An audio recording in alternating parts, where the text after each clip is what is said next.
ঢাকা বিশ্ববিদ্যালয়, হ্যাঁ ঢাকা বিশ্ববিদ্যালয়ের যে রাজনীতি তৈরি হয়েছে সেই রাজনীতিতে এক ধরনের উগ্র প্রাতিষ্ঠানিক কি বলবো একটা প্রাতিষ্ঠানিক মানে উচ্চমন্যতার এক ধরনের সুপিরিয়রিটি কমপ্লেক্সের একটা প্রবণতা আছে এবং সেটা খুব বিপজ্জনক। আমরা দেখেছি ডাকসু নির্বাচনকে কেন্দ্র করে অনেকে এরকম প্রচুর পপুলিস্ট কথাবার্তা বলেছেন যে ঢাকা বিশ্ববিদ্যালয় আগে ঢাবি, এবং এই এক ধরনের একটা ক্রেজ আছে যে ক্রেজের কারণে হচ্ছে অনেক কিছু আমরা ন্যাশনালি ডিল করতে পারি না।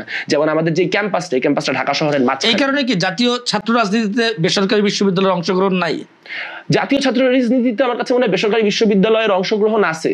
বেসরকারি বিশ্ববিদ্যালয়ের ফরমেশন গুলা আমাদের এই কাঠামোর অংশ হচ্ছে না, কিন্তু 2024-এর পরে কিন্তু বেসরকারির একাধিক ছাত্র প্ল্যাটফর্ম তৈরি হয়েছে একটা আইডিওলজিক্যাল ডাইমেনশনের নানান ফর্মে।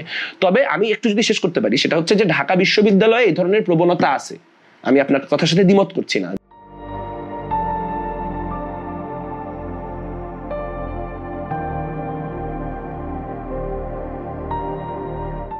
যে ঢাকা বিশ্ববিদ্যালয়ে যে মানে আমি সরাসরি বলি যে আমাদের কোনো শহীদ নাই, কিন্তু আমরা 3টা ছাত্র উপদেষ্টা পাইছি, এটা ডিসপ্রপোর্শনেট।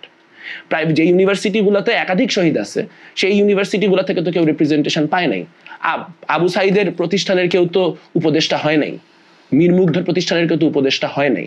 বা আমি যদি কথাটাকে আরো ভেঙে বলি, আমরা বলতেছি তরুণরা সবচেয়ে বেশি অংশগ্রহণ করেছে, কিন্তু আপনি যদি কারা মারা গেছে শহীদদের সংখ্যা ভেঙে দেখেন তাহলে দেখবেন বিশ্ববিদ্যালয়ে কলেজে পড়া তরুণদের থেকে হকার তরুণ, রিক্সা চালক তরুণ, বা আপনার কোনো একটা জায়গায় মুদির দোকানে কাজ করে সেই তরুণের সংখ্যা কিন্তু বেশি, তাদের রিপ্রেজেন্টেশন আরো নাই। তার মানে হচ্ছে প্রাইমারিলি শ্রমজীবী যেই তরুণ তাদের প্রতিনিধিত্ব আমরা করতে পারি নাই, শিক্ষার্থীদের মধ্যে যারা প্রাইভেট ইউনিভার্সিটির তাদের রিপ্রেজেন্টেশন আমরা করতে পারি নাই, এবং যার ফলে আমাদের গোটা ছাত্র অভ্যুত্থানের বিষয়টা একটা কাল্ট বা যদি আরেকটু কথ্য বা কলিকুয়ালি বলতে পারি একটা ভাই ব্রাদার কোরামে পরিণত হয়েছে।